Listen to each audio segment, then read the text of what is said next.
Summer holidays అయితే వచ్చేసినాయి కదా! అందుకని నేనున్ను మన హల్క్ దాంతో పాటు రెడ్ క్రిమినల్ ఇలా గ్రౌండ్‌కి అయితే వచ్చేసినాం పొద్దున్నే గేమ్స్ ఆడదామని. మిగతా వాళ్ళు కూడా రావాలి. కాకపోతే వాళ్ళొచ్చే వరకు లేట్ అయిపోతది గైస్. వాళ్ళకి హాలిడేస్ కదా! మంచిగా పడుకుంటున్నారు.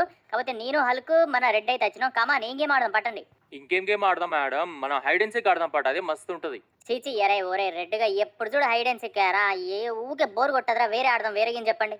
దొంగ పోలీస్ ఆడదాం మేడం. అది కూడా చాలా ఇంట్రెస్టింగ్‌గా ఉంటది. ఏమంటావు? ఛీ! ఛీ! మిమ్మల్ని అడుగుడు నా తెప్పారా భయ్. అయ్యయ్యో! ఒకడొచ్చరికి హైడ్ అండ్ సీక్, ఇంకోడొచ్చరికి దొంగ పోలీస్. ఊకే గివ్వే ఆటలు గైస్. ఈ ఆటలు తప్ప వీళ్ళకి వేరే దొరకనట్టున్నాయి.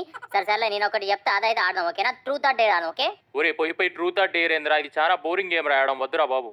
ఆ ట్రూత్ ఆర్ డేర్ బోర్డింగ్ ఉండొచ్చు. కాకపోతే నేను పెట్టే ట్రూత్ ఆర్ డేర్ వేరే లెవెల్ అయితే ఉండబోతుంది. అన్ని డేర్స్ అయితే ఉండబోతున్నాయి. సరేనా? ఓకేనా? ఆడదాం. సరే ఫస్ట్ ఛాన్స్ మన హల్క్‌దనమాట. చెప్పు హల్క్ ట్రూత్ ఆర్ డేరా? Truth madam. ట్రూత్. చాచా దున్నపోతు లెక్కున్నాడు. వీడు డేర్ తీసుకుంటాడు అనుకున్నా. కాకపోతే ఏంది హల్క్ బ్రో ఇలా చేసేసిండు. సర్లే నేనిప్పుడు వీడు చెప్పలేనా ఆన్సర్